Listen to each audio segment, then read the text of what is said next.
Thailand planning to review gun control after the second deadly school shooting this year in the country's worst mass killing since 2022. Dr. Boonwara Sumano, Senior Research Fellow at the Thailand Development Research Institute, joins us live from Bangkok. Dr. Boonwara, this shooting, our correspondent spoke to us in the first half of this bulletin. He said, "We have been here before, and yet new laws, tightened laws, seem to make very little difference."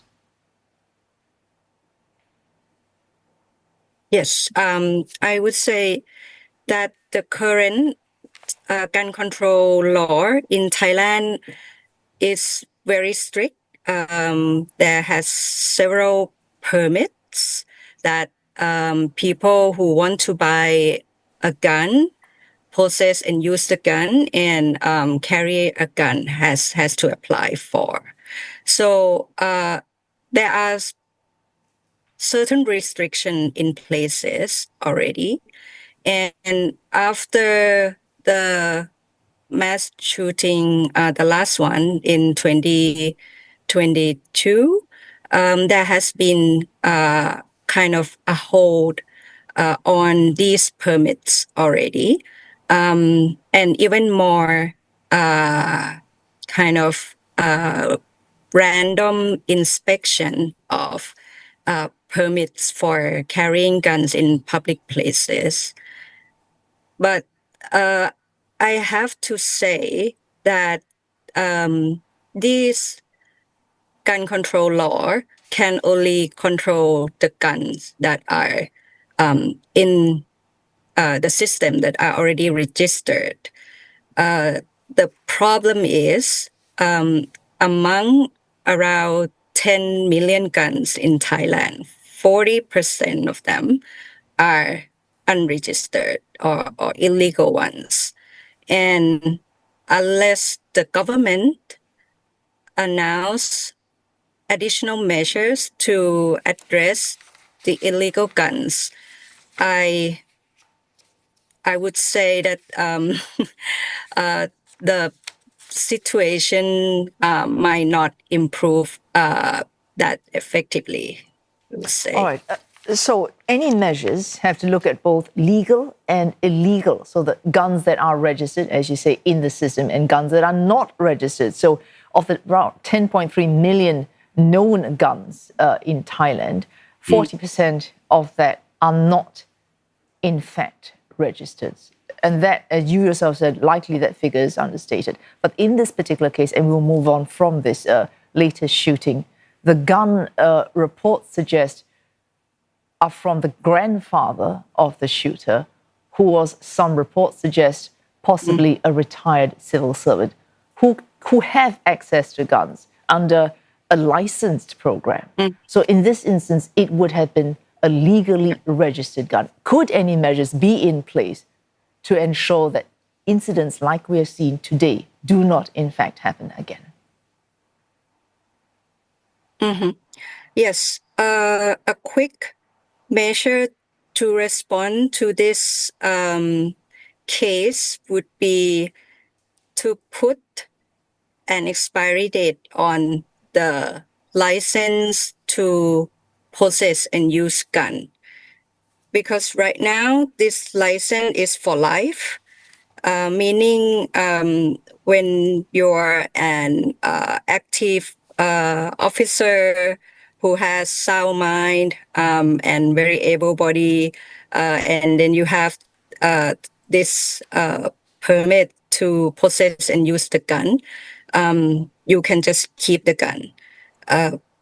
But what would happen if one day you happen to face an unfortunate event in life and become very stressed and being considered not suitable to carry or even possess guns anymore, then the permit should have the expiry date, the kind of, or at least call for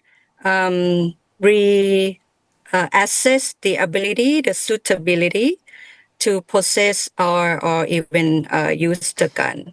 Dr. Boonwara, Another, sorry to interrupt here. yes.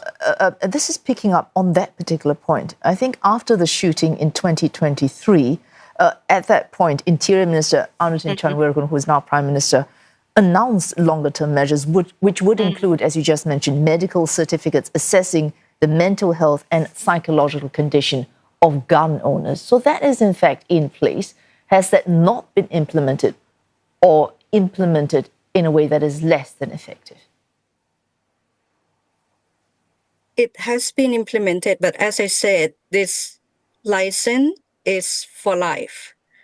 And that means when you were assessed for suitability of your mental state to own a gun, you could pass that test. But as time passes, you become, for example, old age or have a very serious illness and perhaps not really in the good mental state to possess the gun anymore, then this, but you still can have that permit. So I think what the government can do is to revise this license to like 5 years or even 3 years, that the permit holder have to be reassess the suitability. Another measure is what the government did before, after the last shooting, was an amnesty for unregistered gun, basically calling for surrender of civilian guns, those guns that you probably received from your parents or as inheritance, because obviously in Thailand, guns can be inherited. Dr. Boonwara, pardon me for cutting in. We're running out of time, and I do want to get your final say on this. So there are many aspects to this, right? So access is one thing. Being able to bring this into a school is another. And perhaps much more difficult to address would be, we are all stressed, we are all angry, but we do not all easily get guns. And if we do not bring that guns in and shoot people, we are not happy. So there are many ways in which we can address this problem. For you, you've called this a deep structural problem. What are the harder issues that still need to be addressed? Yes. My final point is exactly that. I don't want this incident to be remembered as an isolated individual problem kind of incident, but it's a structural problem. How come we allow children to take guns or even weapons, other kind of weapons, to schools? Or how can we let the people who own gun to continue possessing the gun without constantly assessing the suitability of that people? So it calls for legal reform, cultural change, and I think the government can use this incident as one shot to prove that they are really serious about the gun control in Thailand. Thanks. Dr. Boonwara Sumano, Senior Research Fellow at the Thailand Development Research Institute, looking at stressing why this should not be seen as an isolated individual case, but part of a larger problem in Thailand. Thanks for that.